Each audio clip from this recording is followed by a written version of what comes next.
એક તરફ રાજ્યમાં ચૂંટણીનો માહોલ ગરમાયો છે, ત્યારે ભરૂચના વેજલપુર વિસ્તારમાં મોડી રાત્રે અસામાજિક તત્વોએ આતંક મચાવતા ભયનો માહોલ ફેલાયો છે. વેજલપુરના ગામડિયાવાડ અને વાણિયાવાડ વિસ્તારમાં મોડી રાત્રે અજાણ્યા શખ્સોએ પાર્ક કરેલા વાહનોને આગ ચાંપી હોવાની ઘટના સામે આવી રહી છે. પ્રાપ્ત વિગતો અનુસાર રાત્રિના આશરે 1:45 થી 2 કલાકના સમયગાળા દરમિયાન જ્યારે વિસ્તારના રહીશો ગાઢ નિંદ્રામાં હતા, ત્યારે કેટલાક અજાણ્યા તત્વોએ રહેણાંક વિસ્તારમાં પાર્ક કરેલા વાહનોને નિશાન બનાવ્યા હતા. આ ઘટનામાં કુલ 4 બાઇક અને 1 રિક્ષા આગની ઝપેટમાં આવી ગયા હતા, જેમાં તમામ વાહનો બળીને ખાખ થઈ ગયા હતા.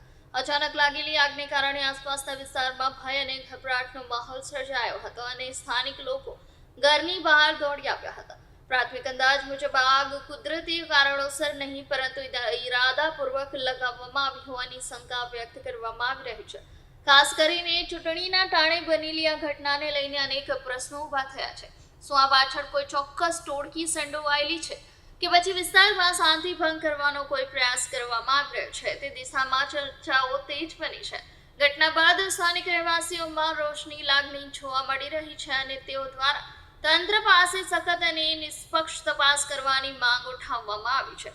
વેજલપુર વિસ્તારના જાગૃત નાગરિકોએ સોશિયલ મીડિયા તેમજ અન્ય માધ્યમો દ્વારા લોકોને સતર્ક રહેવા, ખાસ કરીને પોતાના વાહનોને સુરક્ષિત સ્થળે પાર્ક કરવા અને રાત્રિના સમયે વધુ ચેતન રહેવા અપીલ કરી છે. હાલમાં પોલીસ તંત્ર દ્વારા ઘટના સ્થળના આસપાસના સીસીટીવી ફૂટેજ એકત્રિત કરી તેની તપાસ શરૂ કરવામાં આવી છે. લોકોમાં માંગ ઉઠી રહી છે કે ગુનેગારોને વહેલી તકે શોધી કાઢી કડક પગલાં લેવામાં આવે, જેથી આવા બનાવો ફરી ન બને અને વિસ્તારમાં કાયદો અને વ્યવસ્થા જળવાઈ રહે.